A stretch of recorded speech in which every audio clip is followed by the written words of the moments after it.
Olá, boa noite. Boa noite. Roma acolhe Jubileu dos Sacerdotes. O Papa afirma que a alegria de um sacerdote é sinal da presença de Deus. Brasileiro será ordenado padre pelo Papa durante o jubileu. Em São Paulo, alunos vivenciam aula especial sobre prevenção às drogas. Oportunidade de acertar as contas pendentes. Caixa Econômica lança campanha para renegociar contratos de empréstimos em atraso. Governo perde arrecadação com o fim da alíquota do IOF aprovada pelo Congresso. E homenagem marca os 76 anos de vida de Luzia Santiago, cofundadora da Canção Nova. O Canção Nova Notícias começou com informação que constrói e com foco na vida e no bem comum.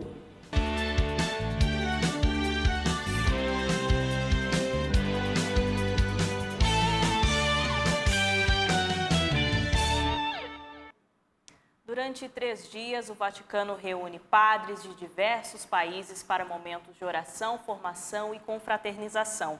O Jubileu dos Sacerdotes faz parte das atividades do Ano Santo e a programação incluiu também um encontro com o Papa Leão XIV. O encontro com o Santo Padre aconteceu no auditório da Conciliação, perto da Basílica de São Pedro. Na reflexão e partilha, o tema Sacerdotes Felizes, eu vos chamei amigos. Os testemunhos sobre a pastoral vocacional ofereciam um olhar global sobre as ações em diferentes continentes. Após a apresentação musical, um momento aguardado, a presença do Papa Leão XIV entre os pastores de seu rebanho. No coração do Ano Santo, juntos queremos testemunhar que é possível ser sacerdotes felizes porque Cristo nos chamou e fez de nós seus amigos. Uma graça que queremos acolher com gratidão e responsabilidade, disse o Papa. De acordo com o pontífice, cada sacerdote é um amigo do Senhor chamado a viver com ele um relacionamento pessoal e confidente, nutrido pela palavra, pela celebração dos sacramentos e pela oração diária. De acordo com o Papa, para um sacerdote, se tornar amigo de Cristo significa ser formado no relacionamento não apenas em habilidades, e completou dizendo que a fraternidade é um estilo de vida essencial para os presbíteros. Formar sacerdotes amigos de Cristo significa formar homens capazes de amar, ouvir, rezar e servir juntos, destacou o Santo Padre. Para isso é preciso tomar todo o cuidado na preparação dos formadores, porque a eficácia de seu trabalho depende antes de tudo do exemplo de vida e da comunhão entre eles, finalizou. A primeira atividade do Jubileu dos Sacerdotes foi realizada nas igrejas de Roma, onde as catequeses foram divididas por idioma. O grupo de língua portuguesa se reuniu na Basílica Sant'Andrea della Valle. Uma catequese para os padres sobre a questão da esperança, sobre o presbítero como testemunha da esperança. No mundo que vai vendo cada vez mais a esperança minada, o presbítero precisa ser essa grande testemunha da esperança. Renovar também o nosso sacerdócio a serviço dos irmãos e irmãs. Tempo também onde somos chamados a passar pela Porta Santa. E ao passar pela Porta Santa, com certeza nós estaremos rezando por todo o povo de Deus, por todos os sacerdotes, pela igreja. Os sacerdotes peregrinaram pelas portas das basílicas papais e puderam receber o sacramento da reconciliação. Experiência jubilar marcante para o padre Fernando Meira de Jundiaí, que completou 25 anos de vida ministerial. Então, é uma recordação, um momento de oração e de ação de graças, porque aqui estive no ano 2000. O jubileu, eu acredito que é sempre esse movimento que nasce do interior, professando a fé e vivendo a comunhão com a igreja. Auguri a tutti voi, Dio vi benedica sempre. Um diácono de Brasília vai ser ordenado padre pelo Papa Leão XIV durante as celebrações do Jubileu dos Sacerdotes em Roma. Lucas Soares foi o escolhido por sorteio feito pelo arcebispo de Brasília, o cardeal Paulo César Costa. É na paróquia Bom Jesus dos Aflitos que o diácono Lucas Soares trabalha. Desde o ano passado, ele ajuda o pároco no dia a dia. a igreja está bem cuidada e sob os olhares atentos do futuro padre. Ministra da Eucaristia e servindo no local há mais de 30 anos, Dona Doneci disse ter se emocionado com a notícia da ordenação do diácono pelas mãos do Papa Leão XIV. Emocionei, chorei de alegria, porque é uma bênção, né? Uma bênção. Nós fomos agraciados, a nossa paróquia, por ter ele aqui conosco. Foi na histórica cidade de Planaltina, no Distrito Federal, que Lucas cresceu e deu início à caminhada cristã. De uma família que sempre participou das atividades religiosas da região e não perdia a tradicional festa do Divino Espírito Santo. Foi ali que começou a minha... foi onde eu cresci, onde eu nasci, e também começou a minha caminhada de fé. Sempre tive nesse ambiente de igreja, né? Mas aquela experiência pessoal mesmo com Deus, né? Eu tive mais ou menos ali quando eu tinha 15 anos. Numa experiência de vigília, ali com alguns jovens, na adoração ao Santíssimo, eu tive uma experiência de conversão, né? De perceber Deus nessa relação um pouco mais pessoal. A esperança não decepciona. Esse é o lema escolhido pelo diácono Lucas Soares para seguir os passos de Jesus no anúncio do Evangelho. O futuro padre recebeu com alegria a notícia da ordenação em Roma e tem no coração o forte desejo de servir como presbítero da igreja. São todas realidades de profunda graça, né? Mas o que há no coração, assim, é aquele sentimento de que eu quero ser padre. Eu quero poder celebrar missa, eu quero atender confissão.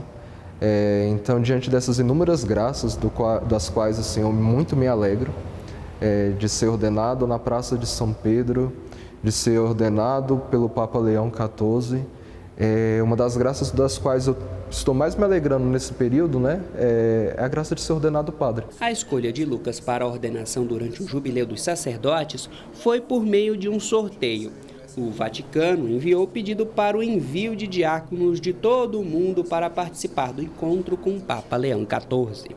Representa a alegria, né, de ter um dos seus filhos sendo ordenado pelo nosso já amado Papa Leão XIV.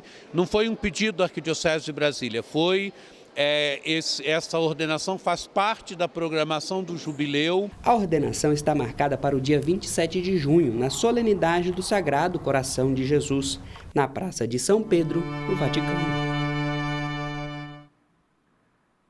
Boa missão ao futuro padre. Mais de 60 sacerdotes atuam nas frentes de missão da Canção Nova no Brasil e no exterior.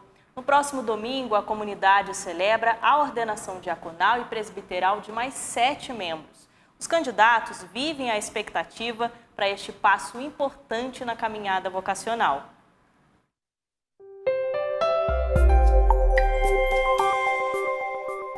Entregar a vida por Jesus.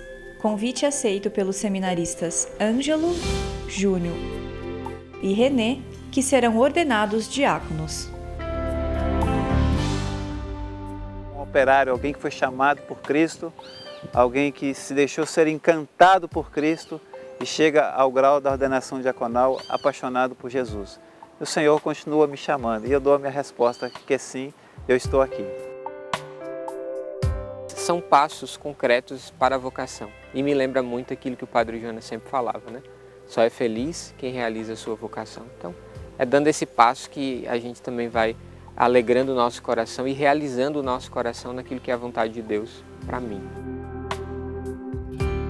Do ponto de vista das suas funções, o diácono, ele, por exemplo, numa Santa Missa, ele proclama o Evangelho, não é? Ele pode fazer batizados, pode assistir os matrimônios, pode dar as bênçãos. Lá no livro dos Atos dos Apóstolos, no Novo Testamento, o diácono, ele presta o serviço da caridade, sobretudo em relação aos mais pobres. Os seminaristas vivem a expectativa e os preparativos para a ordenação diaconal que será realizada neste domingo no Santuário do Pai das Misericórdias. Esse é o primeiro passo para a vida sacerdotal. Neste ano particular, neste ano do Jubileu da Esperança, então, são irmãos que estão sendo ordenados numa perspectiva de viver o próprio ministério na esperança do Senhor. Júnior recorda que o lema sacerdotal do Padre Jonas, feito tudo para todos, diz da doação própria do sacramento da ordem. O Padre Jonas me inspira nessa doação, nessa entrega que é própria do diácono, do sacerdócio, que, como vai dizer Flotoshin, o sacerdote não se pertence. Por quê? Porque ele precisa se doar, levar ao povo essa esperança, a palavra de Deus.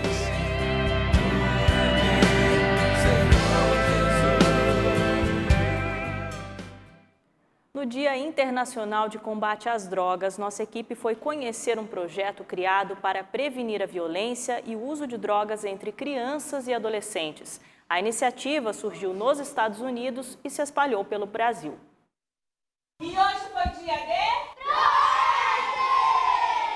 As crianças deste colégio na Zona Sul de São Paulo tiveram uma manhã diferente. Elas participaram de uma aula do Programa Educacional de Resistência às Drogas e à Violência, o PROERD. Eu gostei porque eles foram bem legais com a gente e eles deram várias lições que a gente conseguiu aprender. O PROERD surgiu nos Estados Unidos e chegou ao Brasil há mais de 30 anos. O curso é oferecido a crianças e adolescentes de escolas públicas e privadas e tem como foco principal o combate ao uso de drogas. A gente chama tecnicamente de prevenção primária, que é trazer o que as drogas, tanto lícitas e ilícitas, podem causar, ou como lidar com a pressão quando está inserido naquele grupo social, a tomada de decisão e a valorização da saúde. O PROERD ele é essencial por conta de ele trabalhar a autoestima das crianças. Então, ele trabalhando a autoestima das crianças, as crianças vão ter segurança em dizer não, independente se for para droga ou qualquer outra coisa que ela ache interessante não fazer parte. As apostilas são adaptadas para cada faixa etária e há material em braille para estudantes cegos. O PROERD também envolve as famílias nas atividades e aproxima a polícia militar da comunidade escolar. Mesmo a gente sendo uma instituição militar, que tem regras, que tem que agir repressivamente nos casos específicos, é um ser humano. É um ser humano também que é pai, que é irmão, que tem os filhinhos na idade dos próprios alunos. Então, justamente, vê o lado humano. Somente em São Paulo, mais de 3.600 policiais foram capacitados para aplicar o programa. Ao todo, 11 milhões de crianças já passaram pelo PROERD, como Rafael, de apenas 10 anos, que guarda a experiência com carinho. Eu achei muito boa essa convivência, porque eu não sabia como é que eles reagiam. E a gente fez também muitas perguntas na sala. Quando eu comecei o PROERD, eu não sabia que o cigarro tinha matado muita gente. E a bebida alcoólica também era muito mal, causava muitas coisas ruins. Lutando contra as drogas, ensinando a dizer não. Pois é, esse é um trabalho necessário de prevenção e formação das crianças, né? Olha, o Senado aprovou nesta quarta-feira o projeto que anula o aumento do IOF, anunciado pelo governo Lula lá em maio. Vamos agora a Brasília, então, onde está a Aline Campelo, que traz mais detalhes para nós. Aline, boa noite para você. Uma ótima noite, Reinaldo, Fernanda e a todos que nos acompanham. Bem, com a decisão que derrubou na noite de ontem a alíquota do IOF em operações como câmbio, crédito e transferências internacionais, o Congresso então impôs aí uma derrota ao Palácio do Planalto. E para analisar os desdobramentos dessa medida, eu vou conversar agora com o cientista político Alexandre Bandeira. Muito obrigada pela presença, Alexandre. Bem, o governo federal realmente contava com essa arrecadação extra para tentar aí controlar, equilibrar as contas públicas? Sim, precisava do projeto para que ele pudesse ter mais 12 bilhões até o final do ano e poder custear aí a máquina estatal, que é muito grande no Brasil. Agora ele vai ter que voltar para casa, fazer essas contas, saber de onde ele vai tirar esse dinheiro e, logicamente, chamar também os ministros palacianos para poder rever essa relação com o Congresso Nacional, que não anda nada bem. E com relação ao STF nessa questão? Bem, perdendo o jogo na Câmara e no Senado, o governo ainda pode levar para o tapetão, ou seja, trazer para o Supremo Tribunal Federal e tentar discutir essa questão de maneira jurídica. Mas isso pode trazer um efeito colateral, que é azedar ainda mais a relação do Palácio do Planalto com o Congresso Nacional. Perfeito, Alexandre. Para finalizar, quais são os impactos imediatos na economia brasileira? Bem, o setor produtivo está comemorando porque vai deixar os produtos menos caros para o brasileiro e para a competição internacional, mas para o governo um problema muito grande, já que o cobertor é sempre pequeno e as necessidades são muito grandes, principalmente em véspera de ano eleitoral. Perfeito, muito obrigada pela contribuição, Alexandre. Bem, agora uma outra notícia. A Caixa decidiu oferecer até 90% nos débitos para renegociar as dívidas de mais de 5 milhões de clientes. Hoje, mais de 70% da população, a maioria dos brasileiros, tem dívidas e 29% estão com as contas em atraso. A nossa equipe conversou com um educador financeiro que dá orientações para administrar com sabedoria as suas reservas financeiras. Vamos acompanhar. Levantamento da Confederação Nacional do Comércio de Bens, Serviços e Turismo, CNC, revela que 29% da população economicamente ativa tem dívidas em atraso. A falta de educação financeira e o equilíbrio emocional são os principais fatores para o alto número de endividados. Um forte apelo publicitário, o desejo de adquirir bens materiais o mais rápido possível, podem ser uma receita perigosa para as finanças pessoais. A dica dos especialistas é exercitar a paciência e gastar o dinheiro com cautela. Da batalha financeira, não por falta de saber fazer um orçamento, você perde a batalha financeira porque a batalha financeira é no campo das emoções. É quando você tenta fazer uma compensação, é quando você tenta fazer o que você não pode, fazer uma viagem com a família, pagar não sei o que, comprar o que... Isso tudo está no campo das emoções. Fazer uma reserva financeira e renegociar dívidas com parcelas que caibam no orçamento mensal são dicas importantes dos especialistas. Se um banco tem uma proposta de renegociação, renegocie. Um aconselhamento sobre negociação de dívida, né? Ela tem que ser vantajosa. Outra, ela tem que caber na tua capacidade de pagamento. Né? Então, eu tenho uma dívida hoje que a parcela dela é R$700. Ela comeu 50% dos meus R$1.500. Eu tenho que fazer um reparcelamento dela, que no mercado a gente chama de reperfilar a dívida por mais tempo, a ponto dela caber 250 dentro do meu orçamento. A campanha da Caixa vai oferecer até 90% de desconto nas dívidas dos clientes. Pessoas físicas e empresas poderão parcelar os débitos em até 120 meses. Mais de 5 milhões de devedores vão ser beneficiados. Procure uma agência da Caixa e leve seus documentos pessoais, mais o comprovante de residência. Os nossos atendentes estarão à disposição para negociar as dívidas e colocar tudo em dia.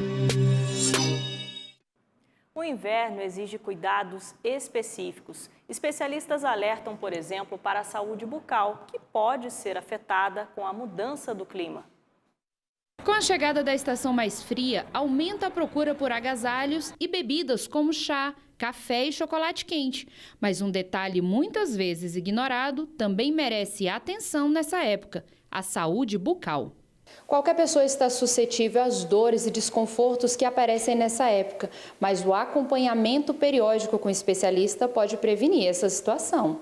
O ideal é manter a consulta periódica de 6 em 6 meses para fazer a limpeza e, juntamente com a limpeza, fazer uma avaliação bucal de forma minuciosa. Por quê? O dentista ele vai ver ali aqueles fatores de risco, vai ver uma recessão, vai ver uma restauração de amálgama que causa uma trinca, ou vai ver um dente que o paciente bateu, nem sentiu e está ali, e vai tratar isso para prevenir que aconteça uma sensibilidade causada nos fatores de frio, de bebidas quentes. Leonardo enfrentou episódios de sensibilidade nos dentes. Ele conta quais foram os sintomas e como o tratamento proposto pela dentista foi mais simples do que imaginava. Eu estava sentindo umas dores, tipo uns choques, assim, sabe, de sensibilidade nos dentes. Eu fui me consultar com a doutora Giovana e ela me disse que eu estava com bruxismo. E eu fui percebendo ao longo do tempo que eu realmente frengia, né, os dentes uns no outro e estava desenvolvendo uma sensibilidade muito grande na hora que eu ia comer alguma coisa muito gelada ou alguma coisa mais quente. Eu fiquei com medo de ter que fazer alguma restauração, algum procedimento mais invasivo, mas pela análise dela era uma coisa mais tranquila. e a gente conseguiu resolver só com uma pasta de dente própria para isso. A dentista Giovana também dá dicas importantes para evitar dores e proteger os dentes durante o inverno. Sempre que o indivíduo sentir qualquer desconforto bucal, qualquer coisa que fora do padrão, é sempre procurar o dentista, porque à medida que ele procura o dentista, o diagnóstico correto vai ser feito e o tratamento daquela situação também vai ser feito de forma correta. Nunca tentar tratar em casa, se automedicar ou colocar alguma receita caseira, porque pode acabar piorando a situação.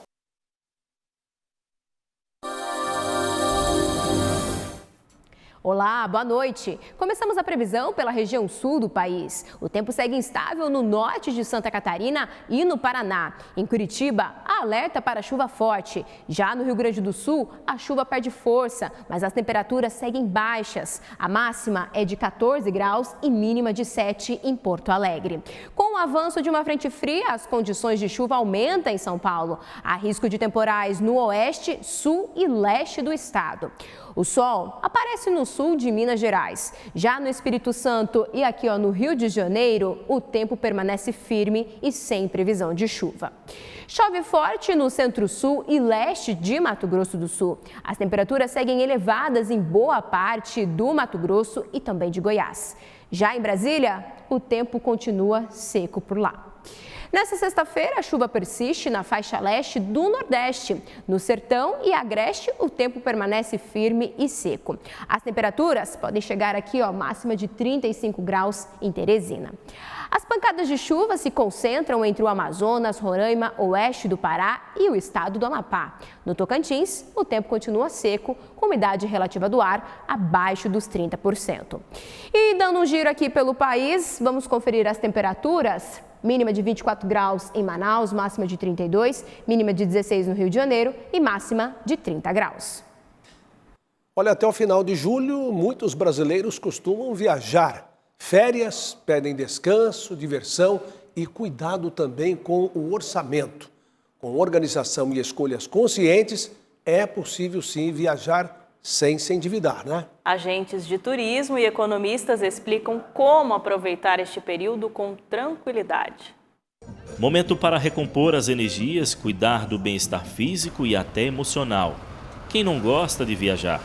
Mas para que isso aconteça sem comprometer as contas e não se endividar, o melhor a se fazer é planejar, como orientam os especialistas no assunto. A gente sabe que os períodos de maior procura existe a questão dos valores mais altos, mas se consegue se programar, a gente consegue ter acesso a outras ofertas aí para poder estar economizando na hora da viagem. Fazer reservas com antecedência, buscar destinos mais próximos são algumas das principais dicas. Para as férias do meio do ano, hotéis e resorts com atrativos para as crianças são os mais indicados. Nesse ambiente, ele consegue ter toda a questão de alimentação, de lazer, conforto e comodidade. Férias escolares são ótimas para você fazer endoturismo, para você explorar melhor a sua própria cidade, explorar as cidades vizinhas, explorar mais o interior do estado e sair para viagens curtas, porque são viagens que não custam tão caro assim e dentro do planejamento familiar elas podem ser feitas sem nenhuma programação antecipada. A saúde financeira é o mais importante de tudo, não se pode extrapolar.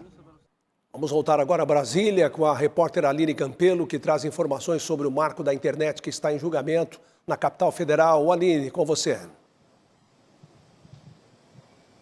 Oi, Reinaldo. As informações agora estão relacionadas aqui ao Supremo Tribunal Federal. Julgamento sobre a responsabilização de plataformas digitais por conteúdos de terceiros foi então concluído esta tarde aqui no STF. Com o placar de 8-3, a maioria dos ministros entende que as empresas devem sim remover conteúdos ilegais após notificação do ofendido e sem a necessidade de uma decisão judicial, como já prevê na lei. Nesta quarta, votaram Edson Fachin e Carmen Lúcia. O ministro Nunes Marques também apresentou seu voto, mas como já havia sido estabelecido, por maioria, os ministros avaliam que o Marco Civil da Internet, criado há mais de 10 anos, está defasado diante do uso massivo das redes sociais. Na contramão, o ministro André Mendonça defendeu que a regra atual é sim constitucional e que as plataformas têm o direito de aplicar suas próprias políticas e também de moderação. E para finalizar, uma última informação, termina amanhã o prazo para o pagamento da taxa do Enem. O boleto no valor de R$ 85 está disponível na página do participante e pode ser pago via Pix, cartão de crédito ou débito. São essas as informações por hoje. Volto com vocês no estúdio. Reinaldo. Muito obrigado, boa noite para você, bom descanso, viu, Aline? Olha, hoje é dia de celebrar uma história que inspira. Aos 76 anos, Luzia Santiago é reconhecida como uma das grandes referências espirituais do nosso tempo. Cofundadora da Canção Nova e presença materna para milhares, ela recebe agora uma homenagem especial. Missionária, apresentadora, mulher de fé. Na origem do nome, em latim, aquela que traz luz, consigo carrega uma chama de amor pela evangelização e um ardor pelo resgate de almas para o céu. Vida entregue e dons a serviços de muitos, milhares, de todas as origens e estados. Foi além e fora do Brasil, também levou a palavra de cura, libertação e fé. Vinde, inclinemo-nos em adoração. De joelhos diante do Senhor que nos criou. O ano é 1949 e nasce em Virgínia, Minas Gerais, uma menina marcada para a missão. Filha de Francisco de Assis e Anita, cresce em uma família católica, onde aprende os primeiros passos na fé. Mas seria preciso atravessar a dor para alcançar a plenitude da vocação.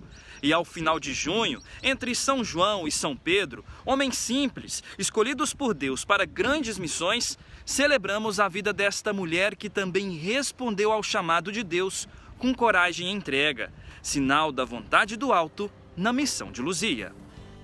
Em 1972, aos 23 anos, após apenas 40 dias de casada, Luzia fica viúva. O luto a conduz a um profundo questionamento. Em que tenho apoiado a minha vida? É no meio do deserto da dor que houve o chamado de Deus. Participa de um encontro de jovens em Lorena, interior de São Paulo, e ali, sob a direção espiritual do então jovem padre Jonas Abib, inicia sua conversão. Em 1978, ao lado do padre Jonas Abib, ajuda a fundar uma comunidade que viria a transformar vidas, a Canção Nova. Luzia é cofundadora, é alma feminina na origem do carisma, presença materna na construção espiritual da missão. Também se torna esposa e, a partir de 1990, Eto se torna seu companheiro inseparável na vida e na obra. Eu dou graças a Deus, né? Um dos grandes frutos do meu sacerdócio é justamente a Luzia, a mulher de Deus que ela é. Décadas seguintes, evangeliza por todos os meios, rádio, televisão, livros e retiros. Hoje, aos 76 anos, Luzia é presença viva na Canção Nova. Seu nome se tornou símbolo de maternidade espiritual, voz doce e firme, rosto de oração. Vá em frente, não tenha medo, use dos dons do Espírito Santo, avance. E é por amor que ela segue, vencendo com Cristo para sempre.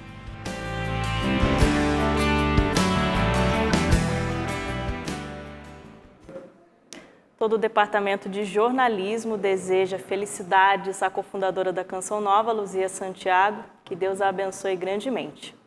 A gravadora Canção Nova vive a expectativa de uma premiação internacional. 4 produções musicais foram indicadas ao Prêmio da Música Católica, que acontece pela primeira vez.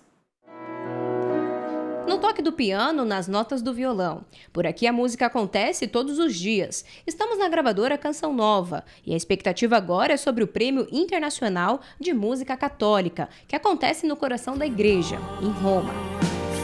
O céu e a terra são só tantas angústias e perguntas. Eu sei, o mundo vai ouvir a tua. De novo em nosso meio a esperança de um dia. Eu consigo ver com essa indicação se concretizar algo que o Padre Jonas sempre disse para nós, né? Que o Senhor daria a Canção Nova aos confins da terra. A indicação para o prêmio alegrou a todos na gravadora. A igreja me olhou, né? É bonito ver isso, né? Só o fato da música ter sido indicada, né? Agora, claro, né? Uma tremenda alegria a gente poder ser finalista na premiação. Ter a oportunidade de ser um dos compositores, um dos cantores, um daqueles que expressam essa musicalidade nos dias atuais é muito especial para mim. Um júri internacional composto por especialistas musicais selecionaram os finalistas para o Prêmio de Música Católica. A premiação acontece em Roma, no Jubileu da Juventude, no final de julho. O objetivo nunca foi ganhar um prêmio, o objetivo sempre foi evangelizar. E nesse processo de evangelizar, a gente consegue tocar em outras coisas que a gente nem imaginava, né? Por exemplo, ser indicado a um prêmio tão importante que é o Catholic Music Awards. A música católica brasileira tem ganhado cada vez mais espaço. O Brasil, a língua portuguesa, tem o seu lugar na evangelização. E a gente tendo a possibilidade de evangelizar em português é uma honra para nós.